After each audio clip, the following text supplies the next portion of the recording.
Hi there, so today I'm here to take you through our beautiful cocoon wrap here at Purebaby. Now, as we know, a baby that sleeps well is every parent's dream, and one way to ensure that is to swaddle your little one, and that is a recommendation by Sid's Red Nose. And we've found, I know myself, being a parent of three, that swaddling my little ones definitely did help them have a more sustained sleep. So it is one way to ensure you all get a better night's sleep. So these beautiful cocoon wraps are designed to fit a baby from newborn up to 3 months of age. And it is perfect for that period because that's when you're probably going to be swaddling your baby more than ever, and they'll spend a lot of time sleeping, hopefully. So I'm going to take you through the product here today, and we do have a couple of fabrications as well that I just want to take you through to the differences between them. So we've got a summer weight, which is a muslin, which I've got here.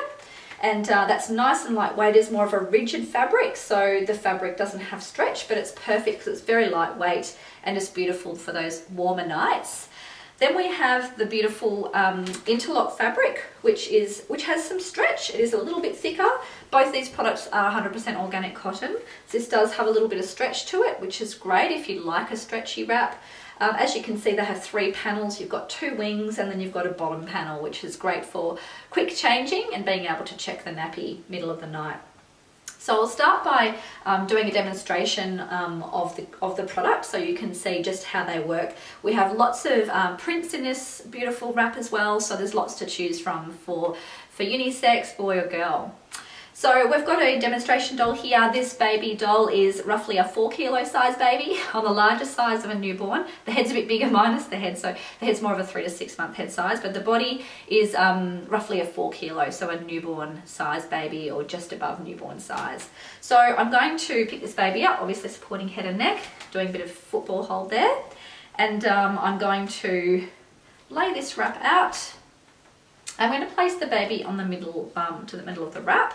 Now, normally with other swaddles, you would have a big, large piece of fabric, typically a square or a rectangle, and you'd have to fold it to the right size. But all the guesswork's been done for you here. As you can see, it's simple. You don't have to fold it to a size. It's just perfect. So the first step is laying the baby down to shoulder height of the wrap. And you'll see that there is actually a little bit, there's some tucks there, and there's actually a label, so it's a really good indication of where you need to place the baby. Then we bring the bottom piece of fabric up first, and we're just going to tuck that gently just around the baby's torso. Keeping in mind, whenever we're wrapping a baby, we want to make sure there's plenty of space and room around the hips so we don't cause hip dysplasia. And then we're going to bring this side over. It really doesn't matter which side you choose to wrap over first. We're going to bring it on a nice diagonal rather than across. If you pull it just straight across, you'll find you'll get a big gapey bit, and babies are little Houdinis, so they will get out of any wrap that's not firm enough. Then we're going to just roll the baby to one side, tuck that under comfortably so it's sitting nice and flat underneath the baby's back. Then we're going to bring the other side over, and again, very simple, on a diagonal, and keeping their arms underneath the wrap, and then just wrapping underneath. And look, you can roll the baby over as I am here, and we want to have it nice and flat underneath the back of the baby. Now we want it to be quite loose, as I said, down the bottom. It's fine to be loose. It's really more about keeping those arms down to stop what we call the startle reflex, where babies startle themselves and wake themselves up and throw their hands around. So we want to prevent that startle reflex when we're swaddling a baby. That's the main aim when we're swaddling. And we want to be able to put a couple of fingers down the front and down the back, so obviously they can still breathe, and we're making sure it's not too firm. We want it to be firm enough so the baby can't just pull their arms out really easily. The weight of the baby will hold that wrap down, and if you do want to check the nappy or do a quick change, you can just pull this bottom bit out here, which is really easy, just pulling that bit out gently to not disturb the baby too much, and then you can change the nappy with their arms still tucked in, which is great too, that I won't be grabbing at you and etc., and hopefully keep them a bit more still when you're changing the nappy. Change the nappy, and then you can just tuck that bit up back underneath if you like, or you can rewrap the baby. It's completely up to you. So this cocoon wrap is just perfect for that newborn phase, great to help you have a more sustained sleep, and your little one, of course. And then I'll just quickly show you the the interlock fabric. As I said, this is much stretchier, so it is a bit different, as in it's a little bit heavier. So on a very hot night you might choose to use the muslin, then on a night when it's a little bit cooler you might choose to use the interlock. I will quickly demonstrate the difference between the two fabrications. So we'll wrap our little one in the interlock fabric now. And as you can see, yeah, there is a fair bit of stretch there, so it is perfect. Again, we'll just pick our little one up.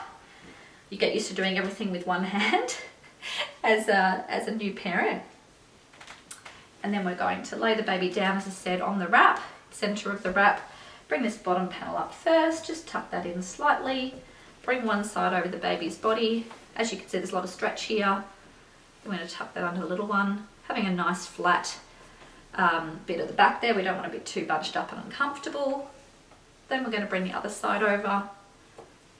And again, we want it to be nice and loose down the bottom here, but firm across the top. And then you're making sure you can slide a couple of fingers down the front there. And as you can see, I've just dressed the baby in a singlet and nappy. That might be all you need on a night when it's a bit warmer. On a cooler night, you could potentially dress the baby in a grow suit or a sleep suit underneath this wrap. And you may, if it's even cooler, you may put another blanket or another sheet of some sort over the baby in their sleep space, whether it be a cot or a bassinet or a Moses basket. It really does depend on the room temperature. So again, there you have a little burrito all ready to go to bed, looking very happy and happy to be swaddled in this beautiful wrap. So I hope this has been helpful and useful for you today. Thank you so much for your time, and get a good sleep, everyone. Thank you very much.